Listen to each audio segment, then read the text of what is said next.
I'm leaving the cafe to Sally. Better her than you. Tony, the husband, says this with absolute confidence. Sally, the daughter-in-law he's talking about, nods with joy. Who does he think he is? He knows nothing about this business. Tony seems delighted, almost as if he's the one running the show. Maybe because he's been playing the role of the cafe owner. I was foolish to have trusted Tony like this. I've gotta cut the dead weight. My name is Lucy, a homemaker in my 60s. I live with Tony, and we have a son named John, who married Sally a few years ago. They live close by.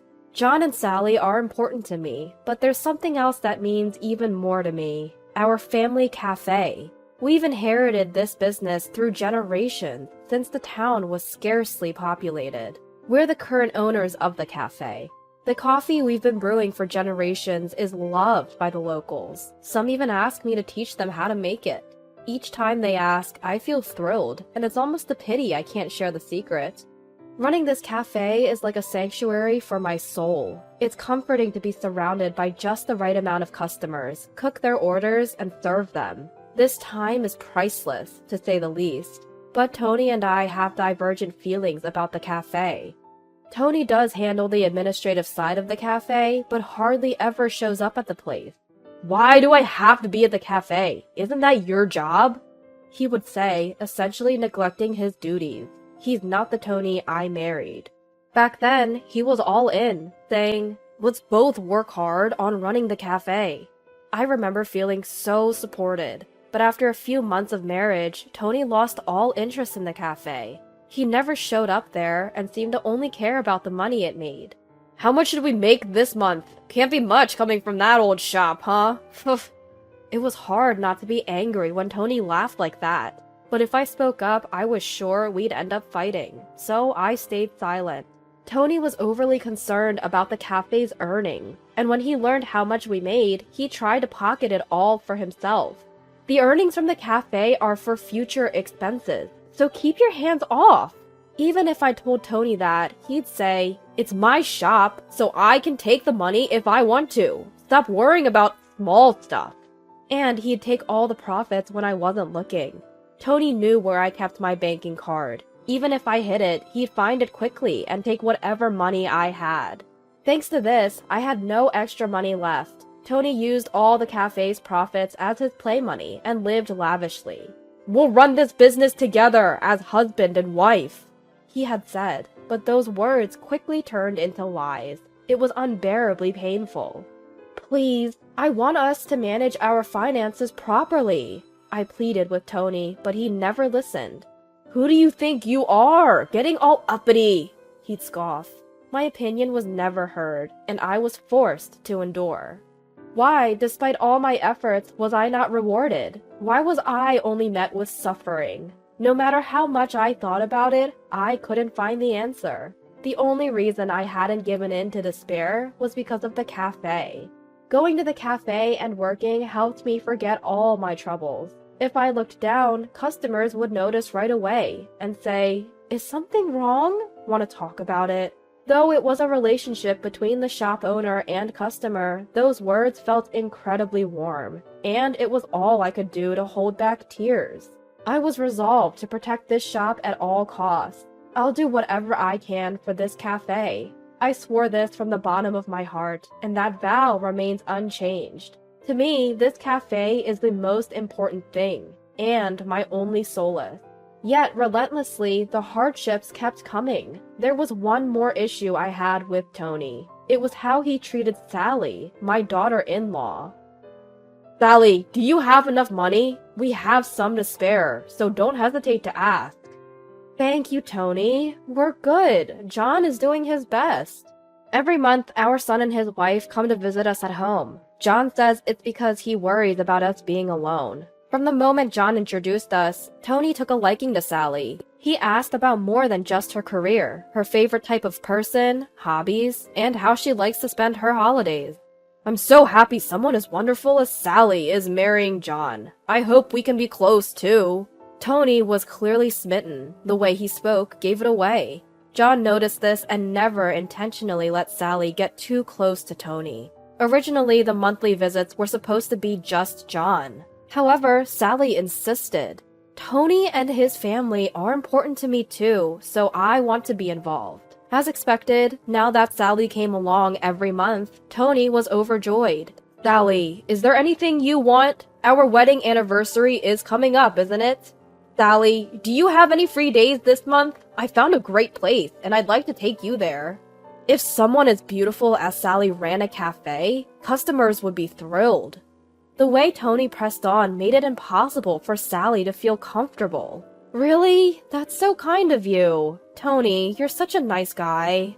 Sally wasn't helping. She could have simply said no, but instead led Tony on.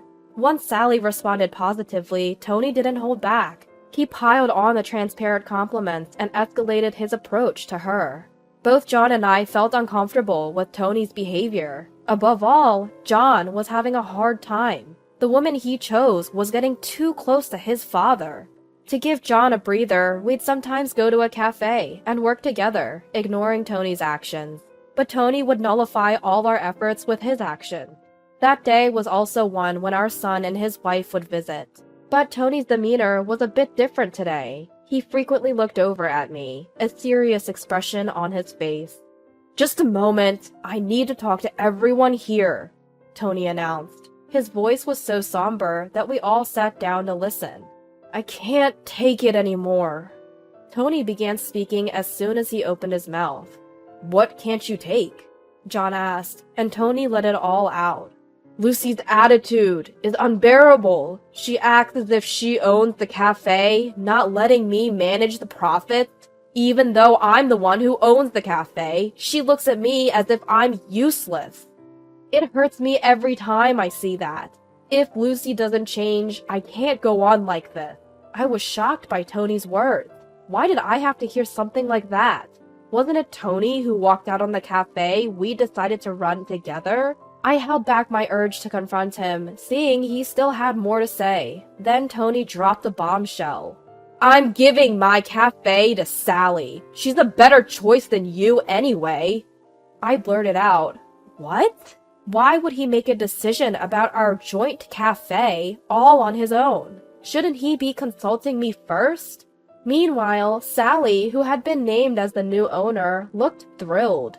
"I'm honored to take on this role from Tony. Please, come by sometime," she said cheerfully.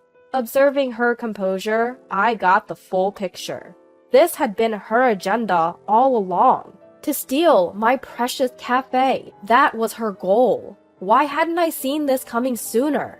If I had, maybe I could have taken steps to prevent this whole debacle. I was so shocked by their words, I found myself speechless. Why was I being pushed into such a tight corner? What had I done to deserve this? My heart was filled with a strong desire for revenge. I must make them regret this, I thought. And I didn't waste time. As I tried to speak up, saying, "Well, about that," Tony gave me a look as if to say, "Got a problem?" Unfazed, I presented the facts. The legal owner of the cafe is me. My grandfather started it. How exactly were you planning on handing it over? You have no legal ties to the cafe. At my words, Sally exclaimed, "What?" Just as I'd suspected, she had been kept in the dark. Tony had no right to decide anything about the cafe, because I was the one who had been running it. Of course, transferring the shop to someone else is impossible without my consent. For Tony to even suggest giving it to Sally, he must be operating under some serious misconception.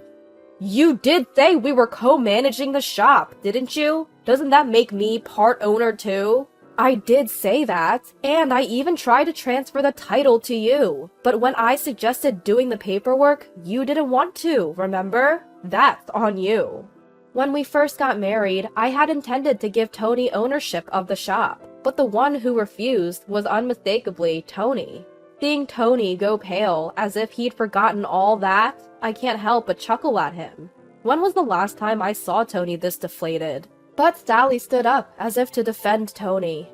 "Lucy, that's too harsh. Poor Tony." Saying that, Sally stepped in front of Tony as if shielding him. Watching her, Tony said, "Sally," in a voice that sounded relieved.